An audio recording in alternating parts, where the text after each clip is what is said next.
Avenir du TGI de Sarreguemines, la députée satisfaite. Lettre de la ministre de la Justice en main, Nicole Triss est aujourd'hui en mesure de confirmer que la Cour d'appel de Metz ainsi que les tribunaux de grande instance de Metz, Sarreguemines et Thionville seront maintenus avec leurs présidents et leurs procureurs.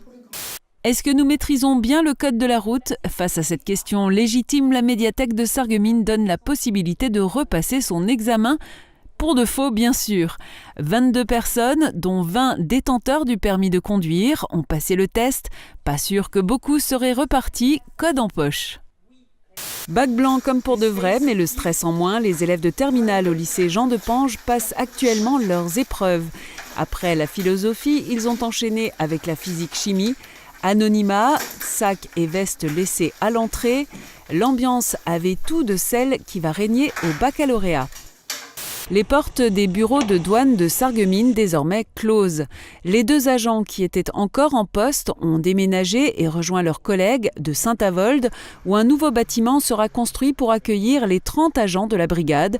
Les locaux sarregueminois devraient, eux, être prochainement vendus. Ordures ménagères jetées le long des routes, ça continue. C'est à croire que les voitures sont devenues des salles à manger. Le sandwich terminé, on ouvre la fenêtre et on se débarrasse de son emballage. Chaque année, les services de la DDE s'activent pour donner l'image fausse d'une France propre et de citoyens respectueux. Une foire de la mi-carême sous le soleil, un bonheur. Flâner dans la ville, rencontrer des connaissances, côtoyer les camelots et bien sûr faire des emplettes. Les quelques 250 exposants ont offert un vaste choix allant des produits alimentaires aux vêtements en passant par toutes sortes de produits pour agrémenter ou nous simplifier le quotidien. Une question au fil de l'eau, piches-tu plate, es-tu plate ? C'est la Pauline, la péniche de Lorraine, qui sert à cette installation de Valérie Hendrich. Piches-tu plate est la question posée par la plasticienne qui se reflète dans la Sarre. Ce reflet est à découvrir les jours de météo favorable dans le cadre du festival Mirée de Plate. Les 60 000 primes verts de la Ligue contre le cancer ont poussé à l'abri dans les serres de l'horticulture Caspar. Aujourd'hui, elles partent à la vente. Chargées dans des camions, direction Sarreguemines, Saint-Avold, Beach, Forbach et Frémin-Merlebach. Alors ce matin, c'est tout simplement le démarrage de notre belle semaine de vente de primes verts au profit de la Ligue contre le cancer. Donc pour la 20e édition déjà, il y a près de 200 bénévoles mobilisés toute la semaine sur le terrain, sur tous les points de vente, grandes surfaces, les hôpitaux. Donc on est sur le secteur Moselle-Est, essentiellement Sarreguemines, Beach, Forbach, Saint-Avold. Invitée par Radio Mélodie pour présenter son nouvel album, Anaïs Delva s'est prêtée avec plaisir et bonne humeur au jeu de l'interview promotionnelle. À 31 ans, l'interprète de la chanson Libérée, délivrée va sortir son premier album. Native de Lorraine, la chanteuse est revenue sur ses terres pour interpréter Partons, le premier extrait de son album à venir. Partons, partons loin, là où nos idées se libèrent, d'une rive à l'autre du destin, partons l'âme légère. L'afterwork consiste à se retrouver dans un bar en sortant du travail. Grand Est Numérique reprend le concept à son compte pour faire de la mise en réseau. Autour d'un verre, les acteurs du numérique au niveau local se rencontrent et échangent. Katia Vanier, directrice générale de l'association, espère que de ces rencontres naîtront des initiatives et des projets. Les habitants de Rosebruck ont peur de se noyer. Affaissements, fissures, maisons en pente et des procès qui n'en finissent plus, la commune est déjà entièrement sinistrée par les dégâts miniers depuis de nombreuses années. Aujourd'hui, avec l'arrêt du pompage de l'eau d'Exor et l'ennoyage des galeries, la nappe phréatique reprend ses droits, faisant craindre de nouvelles catastrophes, comme c'est déjà le cas dans le secteur de Creutzwald. On goûtera un peu de tout, d'accord ? Oui. Si l'équilibre alimentaire des enfants est une priorité pour l'équipe de la crèche Île au Trésor à Forbach, ce mercredi, c'était le plaisir avant tout. À l'occasion du petit déjeuner des parents, petits et grands étaient invités à partager ce repas essentiel pour débuter la journée. Le cancer colorectal, on peut aussi en rire. L'association Entraide Cancer de Bérennes a choisi le théâtre pour faire passer son message de prévention. Bénévoles et malades de l'association veulent sensibiliser le public d'une autre manière sur un sujet encore tabou. À première vue, on se croirait dans une boutique tout ce qu'il y a de plus ordinaire, hormis peut-être en ce qui concerne les tarifs. Bienvenue à la Vesti Boutique, la boutique solidaire de la Croix-Rouge de Sarreguemines. Alors jusqu'à présent, nous donnions gracieusement des vêtements les mardis matins aux nécessiteux. Mais depuis 2-3 années, la Croix-Rouge nationale demande à ce qu'on vende également des vêtements à bas prix à toute personne. Donc le mardi matin, nous distribuons aux nécessiteux gratuitement. Et le samedi après-midi, depuis la semaine dernière, c'est la deuxième fois, nous vendons à des prix très, très modiques à tout le monde, toutes les personnes qui veulent venir. Côté tarif, les prix varient entre 50 centimes et 5 €. Un bon moyen de renouveler sa garde-robe pour pas cher, tout en faisant une bonne action. Je trouve ça vraiment très très bien. Ça permet de donner une deuxième, une troisième vie aux habits qui sont toujours en parfait état, bien repassés, pas cassés, bien entretenus. Moi je trouve le système vraiment très très bien.